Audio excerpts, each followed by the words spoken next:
Chad the Intern here for Paragon Comics again with another Batman update. I wanted to recap really quickly the Neil Gaiman, Andy Kubert story, Whatever Happened to the Caped Crusader. This is like an epilogue to Batman R.I.P. And it doesn't really answer a lot of questions. I mean, if R.I.P. confused you, as it did us, obviously this is...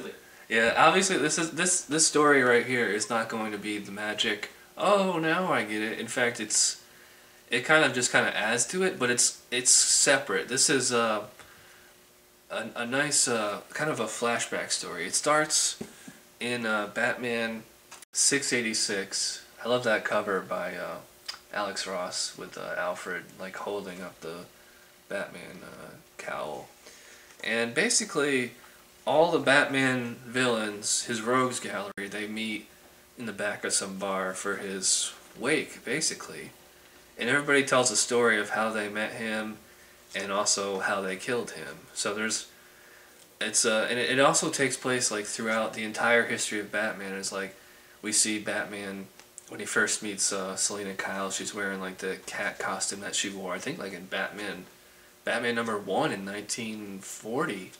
Or 1939, and then it kind of shows the history of them in all different costumes they've both worn. And then there's also, we hear a story from Alfred of that he claims to, like he's coaching Bruce Wayne like all his life, and he needed an enemy, and supposedly Alfred has been playing the roles and hired actors to play the roles of Penguin and Riddler and Joker and all that stuff. So obviously you can't tell what's real and what's made up for the sake of the story. I think actually everything in the story's made up, but it's a really interesting read, and Neil Gaiman is like such a great writer of characters. Like these people, they seem very realistic, and a lot of the things that goes on here seems to have like a very realistic, kind of somber mood to it, obviously, since it's supposed to be, is Batman dead or is he alive? We don't really know. And throughout the story, you also see constant like narration of Batman watching this from, I guess, beyond the grave or whatever. So 686, it runs into Detective Comics 853, which just came out this week.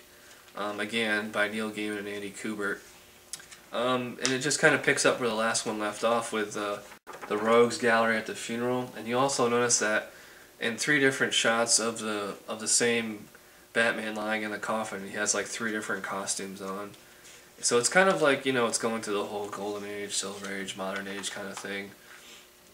And all the villains, and even some of like the more heroes like Harvey Bullock and Commissioner Gordon, they all kind of lament on Batman, and they're sad that he's gone.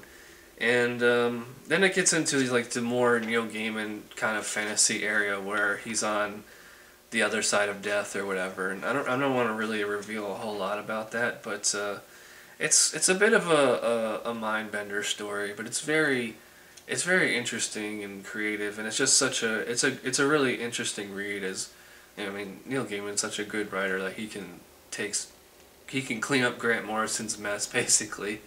Although it doesn't really, like I said, it doesn't really answer a lot of questions. But yeah, check it out. If R.I.P.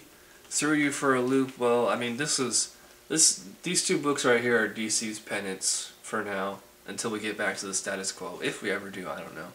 So yeah, check it out. Detective 853 just came out, and Batman 686, which has been out for a while. So really good reads. Check them out. And that does it for another Paragon Comics Batman update.